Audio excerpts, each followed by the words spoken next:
بسم اللہ الرحمن الرحیم۔ اللہ کے نام سے جو بڑا مہربان نہایت رحم والا ہے۔ بھلا تم کو ڈھانپ لینے والی یعنی قیامت کا حال معلوم ہوا ہے؟ اس روز بہت سے منہ والے ذلیل ہوں گے، سخت محنت کرنے والے تھکے ماندے دہکتی آگ میں داخل ہوں گے۔ ایک کھولتے ہوئے چشمے کا ان کو پانی پلایا جائے گا، اور خاردار جہاڑ کے سوا ان کے لیے کوئی کھانا نہیں ہوگا جو نہ فر بہی لائے نہ بھوک میں کچھ کام آئے۔ اور بہت سے منہ والے اس روز شادماں ہوں گے، اپنے اعمال کی جزا سے خوش دل۔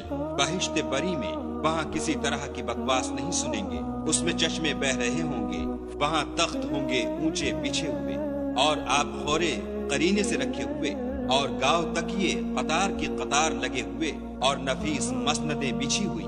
یہ لوگ اونٹوں کی طرف نہیں دیکھتے کہ کیسے عجیب پیدا کیے گئے ہیں، اور آسمان کی طرف کہ کیسا بلند کیا گیا ہے، اور پہاڑوں کی طرف کہ کس طرح کھڑے کیے گئے ہیں، اور زمین کی طرف کہ کس طرح بچھائی گئی۔ تو تم نصیحت کرتے رہو کہ تم نصیحت کرنے والے ہی ہو، تم ان پر داروغہ نہیں ہو۔ ہاں، جس نے منہ پھیرا اور نہ مانا تو خدا اس کو بڑا عذاب دے گا۔ بے شک ان کو ہمارے پاس لوٹ کر آنا ہے، پھر ہم ہی کو ان سے حساب لینا ہے۔